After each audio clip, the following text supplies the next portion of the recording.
Hello and welcome back, everybody, to another Union Arena Deck Tech. Today we're joined by TioGDX, and we're diving into a deck that's all about control, timing, and disruption. Kurapika from Hunter x Hunter. This is a deck that looks to manage the board, slow down your opponent's plays, and set up powerful counterattacks once the board is locked down. We'll break down the basics, the deck identity curve, key cards, and how to make Kurapika's control elements really work for you. So let's start off by talking about what this deck tries to do. How would you describe this deck? Is it a control deck, a tempo deck, or something else? Kurapika is a good old-fashioned big green control deck. We're trying to stave off early aggression until we're able to get our big bodies online and start actually winning the game. Perfect. So what are you aiming for in most matches? Do you consider this deck to just be the control deck, just be reactive, or do you take on an aggressive role ever? It's best played in a reaction standpoint. You always want to be using your big bodies last. Considering your biggest body, Kurapika, 7 costs, has removal attached to him. He gains Snipe that's already played. So most times you want to be acting second with your biggest bodies. At the same time, you want to put out some threats early on, like Leorio or Hanzo, to bait them to do something so you can react again with the big body. There are some matchups such as maybe like a Green Saitama or other big green decks where you may want to go a little bit faster than normal because their late game may actually be more dangerous than yours. Oh, and that comes to the next question. What makes Kurapika stand out compared to these other big green decks in UA? Honestly, he's lost a little bit of uniqueness over the past IP releases, but he does have two things going for him. The existence of Melody, a card that gives energy in the front line, which really helps fill out the energy early on, and Neon, possibly still the best green card in UA. This card alone is the reason I would play this deck over a Lancelot deck, because I have Neon and they don't. This card does so much for the deck, and again, one of the best green cards to exist. Oh, yeah. I think as far as non-SRs go, Neon might be the single best one. It's debatable. There are some really good non-SR cards, but right. Neon's really up there. But going over next, how would you describe the curve that Kurapika plays? Your list is very interesting, showing not a lot at the low end, but your 3s are really big, and then your 5s before Kurapika. Yeah, so with this deck, the main goal is to get to 5 energy because your game comes online at 5. At 5, you're able to play the Neon, as I mentioned before.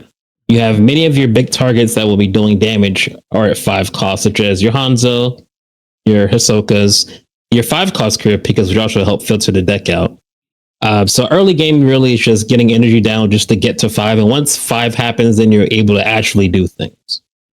So, you have a bunch of different cards in this deck. Can we go over the various roles that each of the cards play? Can we go over your ramp elements, the things you utilize in order to make sure you have that energy for your giant 7 drop to come down when you need it to? So early on, we have a few filters. We have the pile, the standard draw 1, trash 1 card, just to help us find our important cards or energy cards that we need. We have the Satotes, the standard switch to resting to create 2 energy. A nice bridge to get to that 3 early on. We're still looking for cards. And once we get down one of our double 3s, because all of our 3s are doubles, so once we can get 1 down, we can snowball into more energy.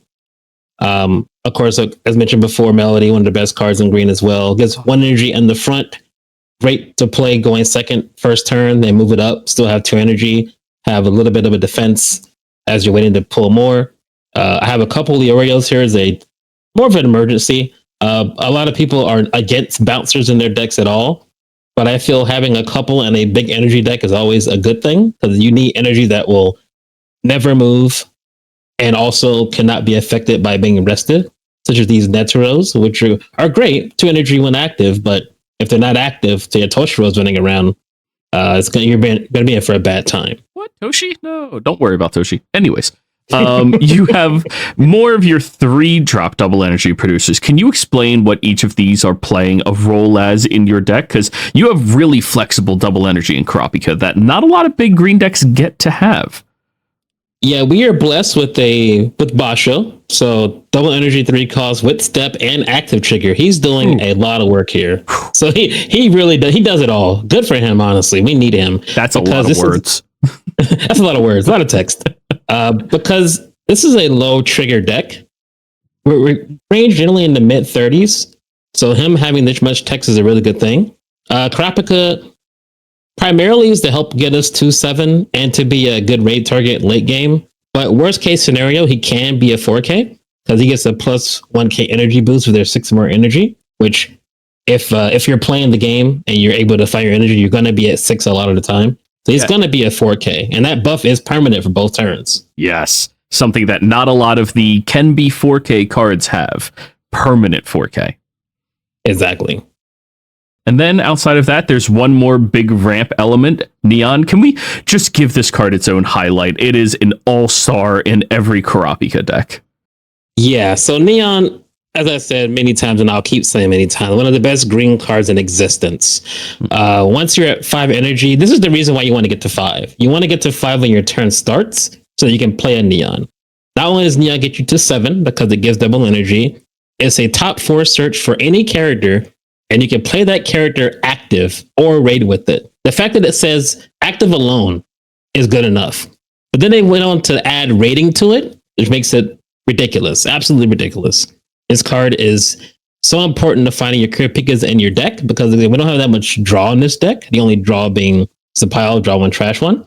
So if you don't see Kurapika in your opening hand, if you're AP drawing to find him, you can't have a hard time finding your raid targets. And he's a big deal. He's your removal. He's your biggest body. He has impact. He does a lot of things himself. So you need to find at least 1 or 2 of these per game.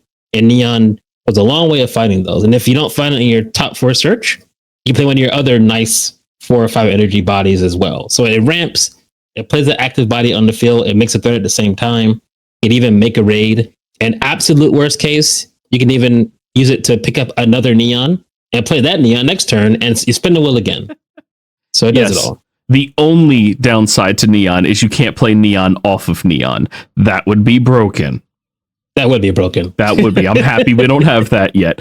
But how about we go over this card that we are ultimately ramping to and Neoing to? The namesake of the deck, the all-star, everybody's favorite Sasuke, or the OG Sasuke, depending how old you are, Kurapika. Yeah, so Kurapika, he's blessed because he's given an offensive and defensive raid. So offensively, he gains snipe for that turn. He's always the base 5K, even if you have to play him vanilla for some strange reason. He's a 5K body. If you play him, he has snipe for a turn, and he has impact. So snipe, impact, clear a body, take a life, being a 5K, good enough already. It's important to get up to 7 energy in your line because if you're on defense and you raid him, his other ability, which is rarely used because you always want to play him offensively, he rests the character. So he picks up the green archetype just resting an attacker. So he saves you another life coming out of your life.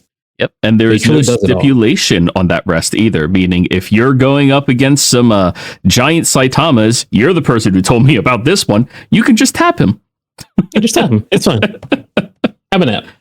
Alrighty, now this deck has that primary Kurapika plan. However, there is a worry for a lot of people. What if you don't see that one Kurapika? Can we go over the meat and potatoes of this deck, the aggressive mid-rangey aspect to it that really allows Kurapika to shine compared to other big green decks? So these are what I call the backup plan. So let's say you play your Neon and you look at your top 4 and you say, don't see a 7 cost. That's unfortunate. Fortunately, this deck has a good number of options to play that are still their own threats. So you have your 5 cost Kurapika, which on attack and on play filters your top of your deck. You can always find what you need. Always has impact with 6 or more energy, which is almost always online. Especially from a Neon, you're going to be at 7 when you play it. And then again, always the 4K. Great. You also have Hanzo. A 5 cost can be a 5K or it can be double damage. You pick at the time of attacking. So it can be whatever you need him to be. An app ability for a ninja, honestly. Like, I love him. Oh, yeah. Then we have our two AP absorbers, I should say. They both have a pay AP to gain more effects. You have Lurio, who's 3.5k base. Pay 1 AP to make him a 5k and impact.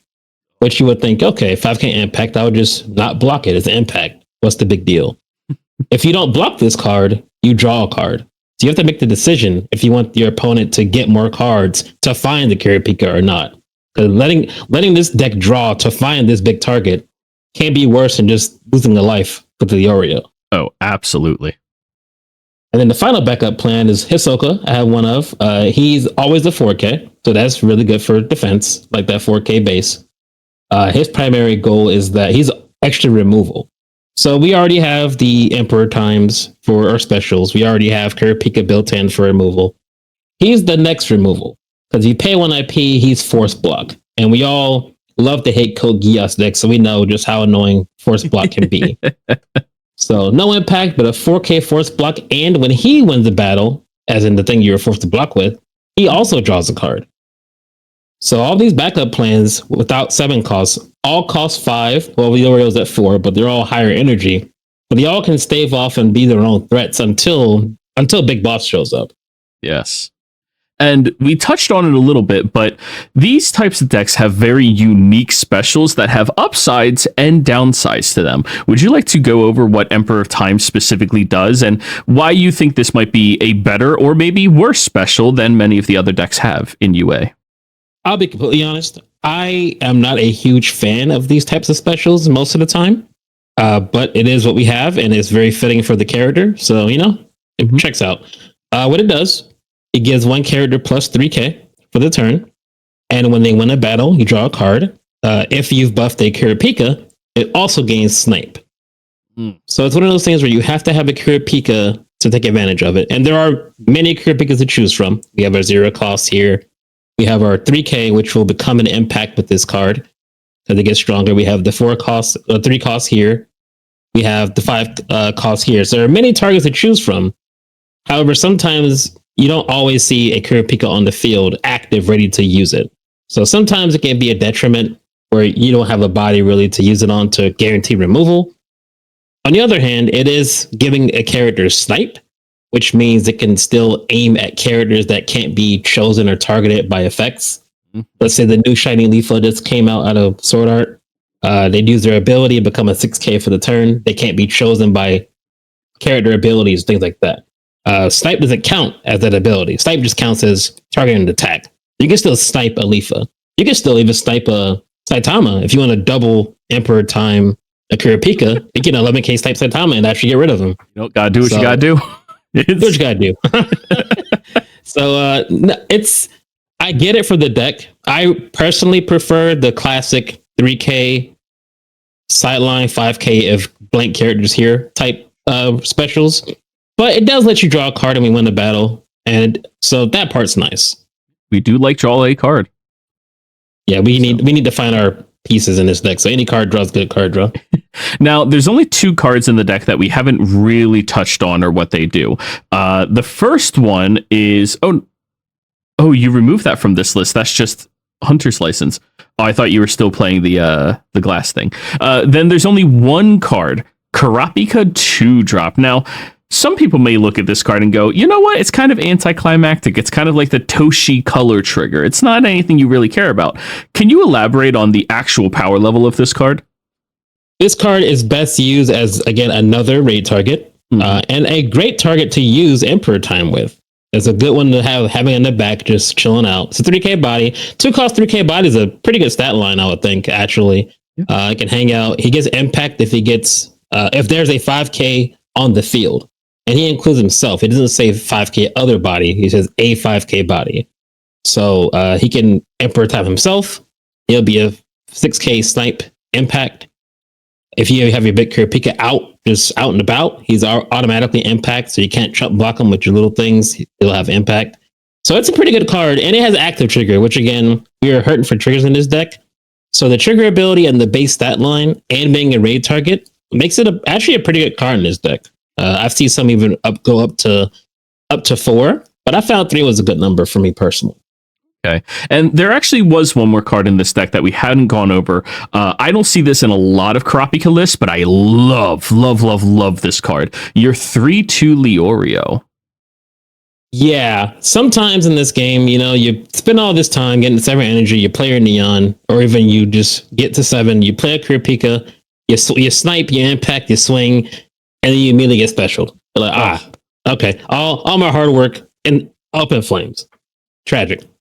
I play the 1 of Leorio just as, again, another backup plan, just to play it 2 AP, but it gets any green card from your sideline. So if you've lost the Kurapika early, again, if you played one and they got blocked, any reason you need any card of your trash, which can happen, is bring it back. So a good turn if you're already at 7 energy or you're at 6, you play this down, get to 7 with this card, and then raid on the Kurapika on your field to bring back Big Boy. And if you don't see it, it's an active trigger, so that's okay too.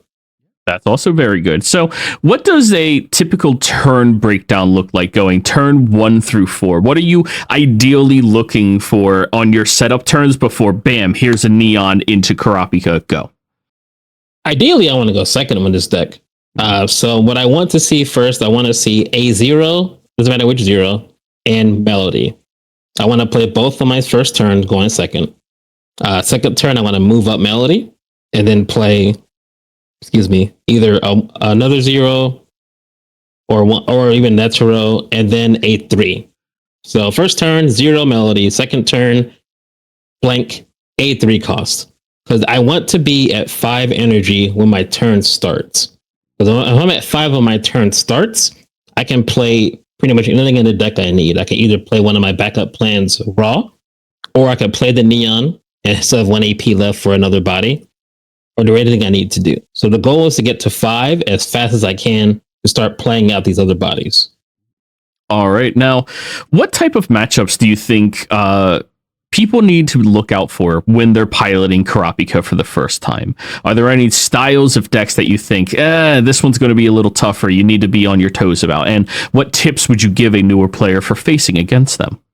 The biggest problems for this deck are going to be the super fast or heavy swing decks, because it takes a little bit of time. Again, you have to get to 5 to even start playing your backup plans and your Neons. It's a slow deck, it's a controlled deck, so it's going to take a little bit of time to get there.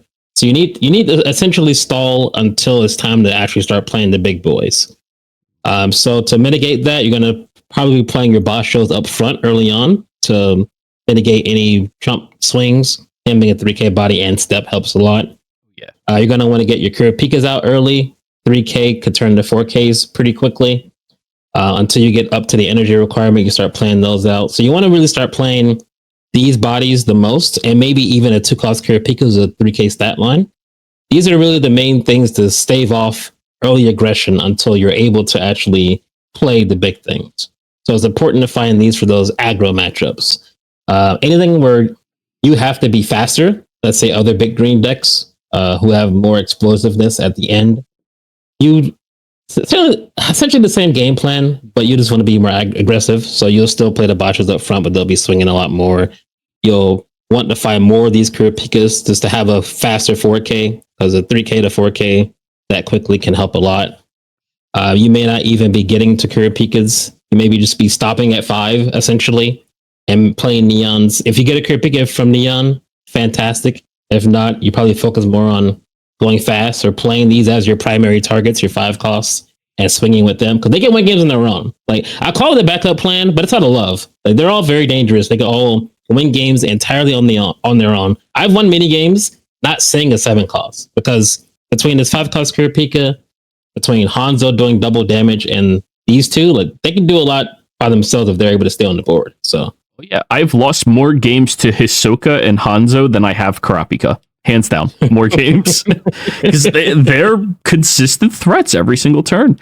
So moving right along, let's look at the other side of the coin. What if you're in a mirror match against another control reactive type of deck? What do you want to be sure you do as a newer player that can really give you the edge in that mirror match? Hold your ground. So I always say when I play other control decks, it's a game of chicken. you still want to be the person to react last. You want to be the person that plays your big body last. So the idea is to play enough small things to be considered a threat where they have to actually deal with them, like play the Hisoka, play the Leoriel, to where they have to remove it or do something to it. And then in reaction to that, you want to play your Kurapika. You want Kurapika to be the last thing that happens, so it stands tall, is not removed in reaction, is able to use that 5k stat line as a wall, and then just keep being a constant threat, having impact. So essentially, the name of the game is chicken against other control decks. First one to snipe usually loses. All right. Well, I think that covers all of the bases that we want to get through with. Big thanks to you, TioGDX, for breaking down this Kurapika list and giving us some fantastic insight. Before we wrap up, how about we allow you to shout yourself and your channel out a little bit here? Sure. Follow me on all social medias. I'm on Twitter, Twitch, and YouTube, and Discord. All TioGDX. Quite simple. Take it easy for you. Very easy to find. And if you're looking for more high-tier gameplay, you can find that on his channel or on my channel, which is ProDMJoey, both of which should be down in the description below. Thank you very much for taking the time to do this, and thank you everyone for watching. Look out for the next video. Goodbye.